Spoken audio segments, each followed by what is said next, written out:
Medicine দিলে খাইতে চায় না। আমার তো কোনো লক্ষণ, আমি তো ভালোই আছি, কোনো লক্ষণ, আমি সব দিক দিয়ে ভালো, আমি ওষুধ খাবো কেন? এই একটা প্রবলেম। কেন তাকে মেডিসিন খেতে হবে? আপনার কিন্তু আমরা যারা করি, চেম্বারে আসলো লিখে দিলাম খান, এরকম করলে কিন্তু really your treatment is incomplete. At least 5-10 minute time নিয়ে তাকে তো বুঝাইতে হবে, কাউন্সেলিং করতে হবে যে আপনার যদি রিয়েলি হাই প্রেশার থাকে তার জন্য কী কী করা দরকার, এই অ্যাডভাইসটা কিন্তু তাকে দিতে হবে। তার চেয়েও যেটা জরুরি, হঠাৎ করে ড্রাগ অনেক সময় দেয়ার আর নন ড্রাগ ট্রিটমেন্ট, আপনি জানেন, everybody you know non drug treatment of hypertension অনেকগুলো আছে। অথবা হঠাৎ দ্য কন্ডিশন যেখানে ব্লাড প্রেশার হতে পারে, অ্যাগ্রাভেট করতে পারে। ফ্যামিলি হিস্ট্রি সবাই জানে, স্মোকিং, ধূমপান বলতে খালি বিড়ি আর সিগারেট না, তামাক, জর্দা, গুল, আরও কি নস্যি টানে, আরও জানি কী কী টানে আর কি, অনেক সবগুলি কিন্তু তামাকের মধ্যে। সুতরাং এটা very important part of treatment. Dietary habit, খাওয়া দাওয়া, এগুলো সবাই দেখবেন, সবাই তো আমরা আজকেও খাওয়া দাওয়া দিবেন কিনা জানি না, তাই না? ওই দেখবেন যে হেভি খাওয়া দাওয়া হয়তো চলবে, জাঙ্ক ফুড জেলে না করি, ওগুলি কিন্তু আগে বেশি করে খাওয়াবেন আপনার। অনেক আগে, এটা ধরো 80-82 সনের কথা, কার্ডিওলজির একটা সেমিনার হচ্ছে, খুব বক্তৃতা খাওয়া দাওয়া দিয়ে দুপুরে খাওয়ার সময় এতগুলো বিরিয়ানি খাওয়াইতেছে সবাই, একেবারে কি খাসির গোস্ত, গরুর গোস্ত একেবারে। আমরা প্র্যাকটিক্যালি যা বলি তা করি কি না।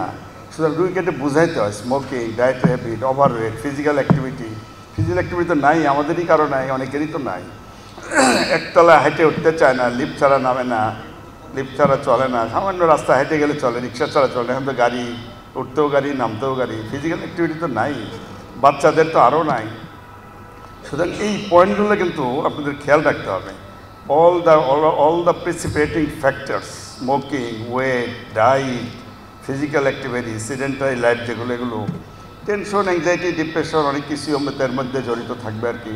এগুলো যদি শুধু জাস্ট আসলো আর মেডিসিন দিয়ে বিদায় করলাম, এই কথাগুলো রুগীকেও বললাম না, রুগীও জানো না, আমিও বললাম না, তাহলে কিন্তু হবে না। That is a part of, very very important part of treatment. লবণ ভাইজে খাবে নাকি, লবণ ভাইজে খাওয়া যার কাঁচা খাওয়া কি, এক্সট্রা লবণ অ্যাড করা। আবার এটাও বললেন না লবণ খাবেন না, এটাও ঠিক না।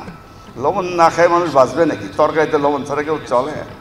মানে রুগী ওইভাবে বুঝে খায়। অনেকেই বলতে লবণ খাবেন না, তাহলে আর কেমন? তরকারিতে কি লবণ একেবারেই দেবে না? তা তো আর না।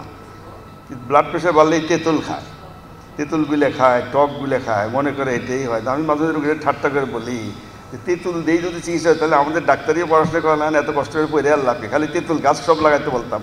বা কত কোম্পানি কত রকমের মেডিসিন বাড়ি করছে, তাহলে দরকারটা কি? রুগীকে একটু বুঝায় বললে সে বুঝতে পারে। এটা সমাজে এরকম কথা চালু আছে, লবণ তেঁতুল খেলেই প্রেশার কমবে। আবার অনেকেই মনে করে একটু প্রেশার সামান্য কমলো, একবারে 2টা ডিম খায়, কি পানি উঠছে, সমানে গুস্ত এক গাদা খাইলো, এটা বললে তার প্রেশার ভালো হয়ে যায়।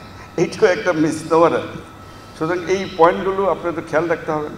আর সবাই জানেন, থিওরিক্যাল হয়তো পরে ডিসকাশন হবে, 50-60% লোক তো জানেই না তার হাই ব্লাড প্রেশার, এটাও ইম্পর্টেন্ট জিনিস।